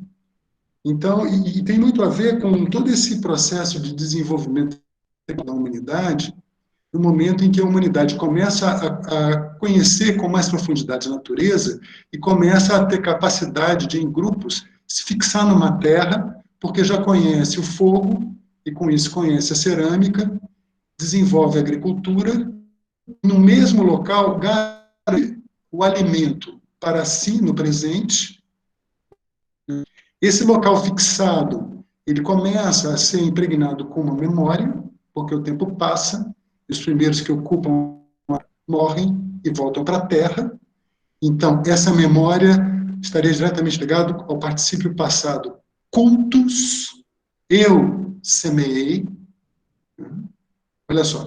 E vejam que interessante, porque cultus dá na palavra culto.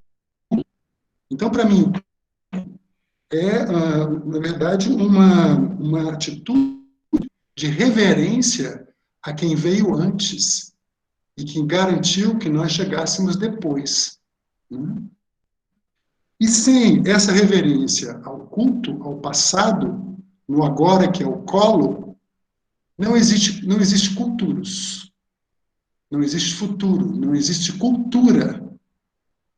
Então, olha que interessante essa relação entre o culto no passado e a cultura. Então, um país e um povo domina da forma mais torpe a sua memória, que é o caso dos arquivos brasileiros, está exatamente assassinando o seu próprio futuro, ou seja, a cultura. Quanto mais nós temos a nossa memória de passado apagada, mais sofre e mais se empobrece a cultura. Professor? Exatamente o que nós estamos presenciando hoje, não é?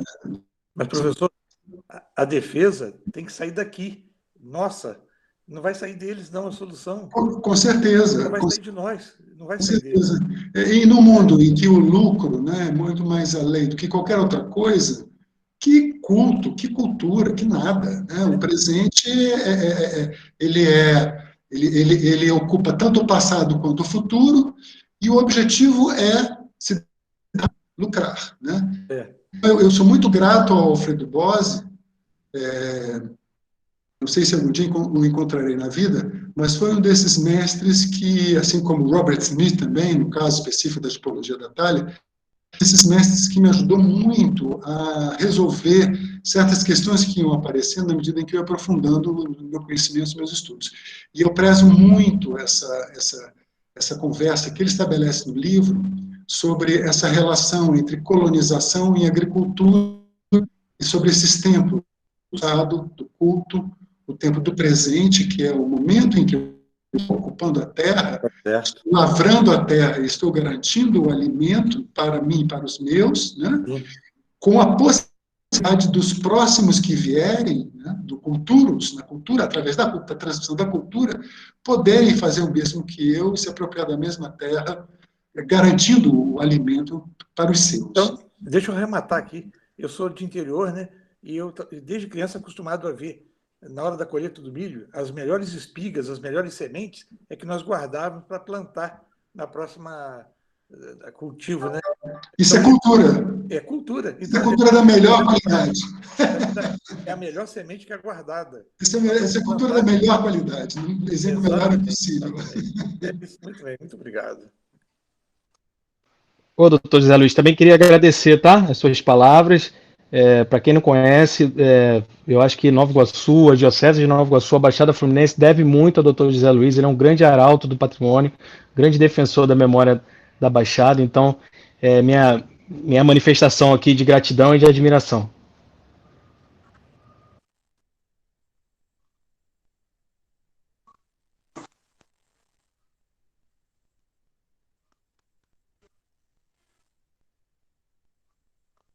Alô? Flávio? Márcia, Sim. então vamos ver se tem mais alguma questão, né? Porque na hora da gente bater o martelo aparece alguém.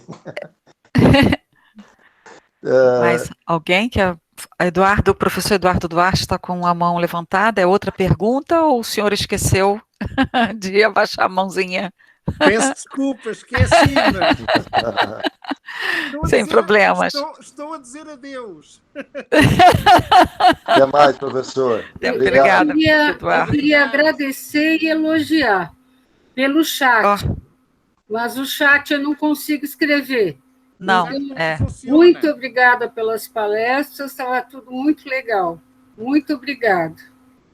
Obrigado. Ok, Cristina. Obrigado pela sua presença também, Cristina. Obrigada, Cristina. Nancy levantou a mão. Oi, boa noite a todos. É um prazer muito grande estar aqui com todos vocês.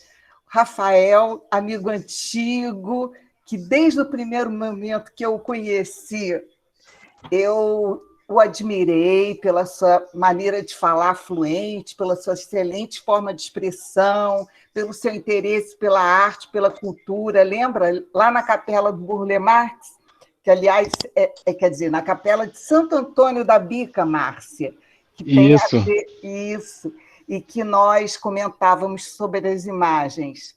Fico muito feliz de ver toda a evolução, toda a experiência que você arrecadou nessa trajetória, e fico satisfeita de vê-lo daqui a pouco defendendo o doutorado. Faço questão de estar lá presente na fila do gargarejo.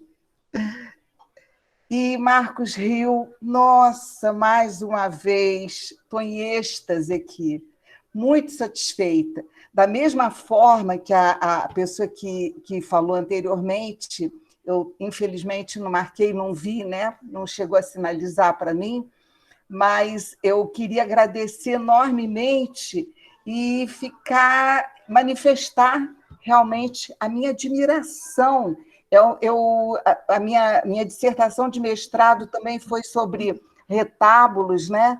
E eu fiquei absolutamente encantada com toda essa exposição sua. Eu já sabia que seria de antemão um prazer, que eu ia aprender muito. Fiquei muito feliz de rememorar e de ver aí o seu trabalho desenvolvido cada vez mais. Bom, muito obrigado.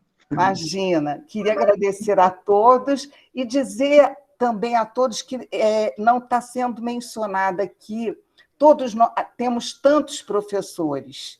Cabe a nós, professores, também, esse papel importantíssimo, Rafael e Marcos, que você chamou a atenção da preservação. Eu acho que todo esse processo cultural passa, na verdade, pela educação.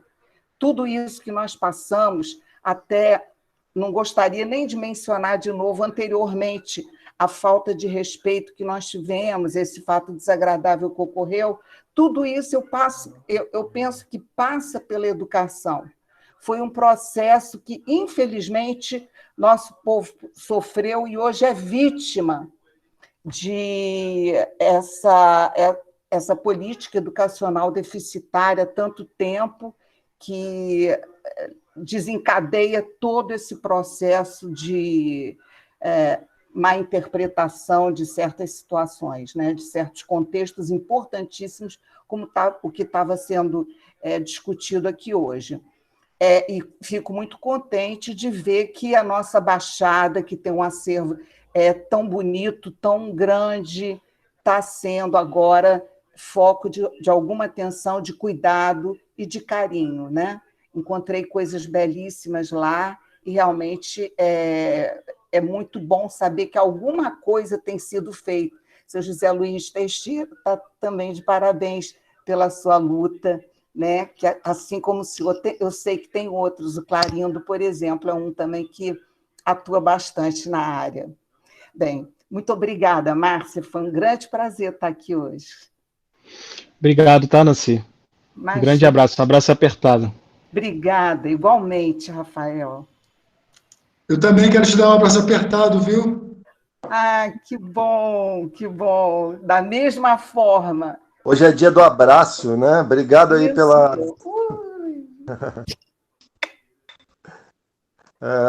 Tem mais alguém perguntando? Por favor. Amigos, é o seu Clarindo. Professor Clarindo. Seu Clarindo. Isso, né? Professor Oi, boa noite, meus amigos. Professores Marcos Rio, professora Márcia Valéria, o Rafael Azevedo, conheço de longa data, professor Gil também, que moderou aí o evento. Apesar dos percalços iniciais, o evento foi de muito sucesso, foi muito prazeroso. Conheço o Rafael de longa data, Nancy também, uma grande pesquisadora, e interessante, né? Parabéns pelas exposições dos dois, né? Essa questão em que o professor Marcos Gil levantou dos arquivos realmente é uma situação preocupante. Eu pessoalmente vi um caso, eu não posso, infelizmente, falar de onde é o acervo aqui, porque eu posso até me comprometer, mas dentro de uma instituição eu vi todo um acervo empilhado no chão, caixas de processos, documentos administrativos, livros, uma série de documentos largado num prédio sem a mínima conservação, sem o mínimo trato, mínimo acondicionamento. Eu fico pensando assim, é um órgão público e como é que ele trata com aquele patrimônio? Eu, certa ocasião, fui defender uma coleção de diários oficiais do Estado do Rio de Janeiro, encadernados, que eram obras consultadas pelos servidores. Eu fui condenado por isso, fui prejudicado, perseguido politicamente, porque eu fui contra aquela decisão tomada pelo então diretor na época. E sofri muito por isso, mas deixei passar adiante. Então, realmente, a conservação desses documentos, esses arquivos, o acesso também. Nós temos um amigo pesquisador que, há alguns anos, ele foi acessar um arquivo paroquial, que eu não me recordo aonde foi, e a pessoa bloqueou simplesmente, não teve acesso, criou um monte de empecilhos, como se aquilo fosse um acervo particular dessa pessoa. Então, essas coisas acontecem, infelizmente. Mas a gente tem que continuar batendo na tecla e brigando por tudo isso aí, para essa conservação e criar uma conscientização. Tá? Muito obrigado pela atenção de vocês. Parabéns. Obrigado pelo depoimento. Obrigado, professor Clarindo. Muito obrigado, professor Clarindo. Nada, meus amigos. Nada.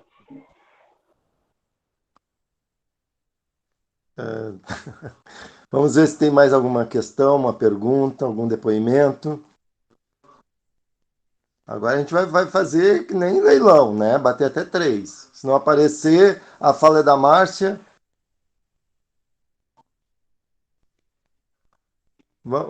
Márcia.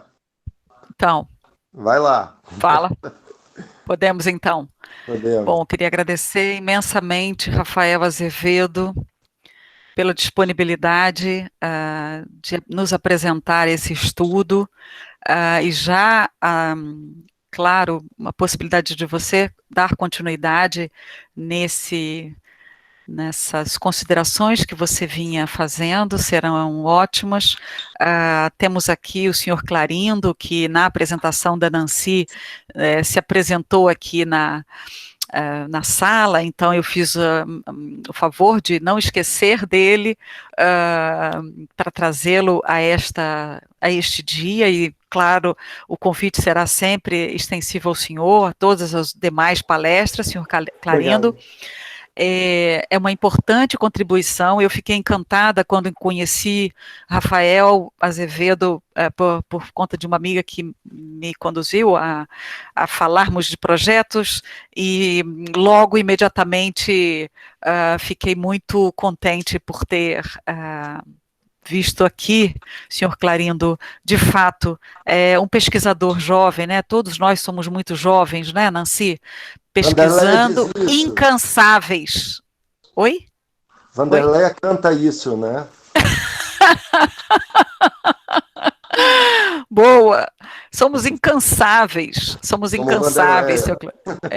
E a possibilidade de diálogo, né? Eu acho que essa é a pretensão, essa que foi a minha pretensão quando eu comecei lá o ano passado nessas palestras, junto com as museólogas do Museu Arquidiocesano, era isso. Então, esse ano eu dei a sugestão que essa interdisciplinaridade cada vez se fizesse mais e mais presente, não só discutir os pesquisadores do Rio de Janeiro, mas abrir a outras geografias e também extensivo além-mar, né? Temos aqui colegas, professores, como Eduardo Duarte, da Universidade de Belas Artes de Lisboa, estreitando esses laços de pesquisa. Temos aqui, Clarindo, pesquisadores, professores de diversas áreas, né, de atuação e de especialização. Então, de fato, eu acho que o que nos move, não vou fazer minhas palavras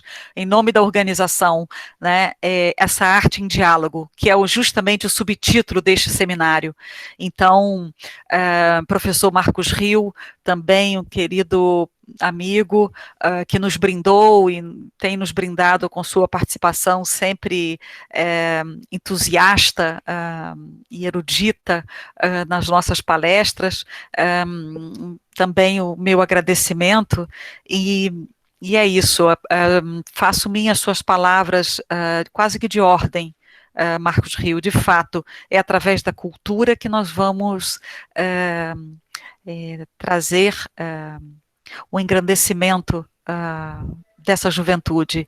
Então, eu tenho aqui na sala alguns alunos, né, que acompanham o projeto de extensão, acompanham o grupo de pesquisa, e é isso, é possível sim, por mais que tentem nos derrubar, quase que literalmente hoje, né, mas vamos em frente, sigamos em frente, porque a verdade sempre se impõe, né, o que é justo, o que é verdadeiro, sempre se impõe. Né, e foi o que eu vi hoje, em particular aqui nesta mesa. Né? Não vou pedir desculpas, Rafael, porque certamente vamos ouvi-lo novamente, mas é isso, continuemos. E já... pois não. Eu queria, inclusive, acrescentar esse seu comentário o seguinte, que é através da cultura que a gente não permite que matem a nossa memória. Exato, exato. E quem não tem memória, não tem presente. Quem não tem presente, não tem futuro. Não tem futuro. É uma questão, exato. Uma questão assim. Somos os verdadeiros guardiões da memória, né? Exato, exato. Sem cultura não tem memória. E sem memória não tem futuro. Né? Não tem futuro, é verdade.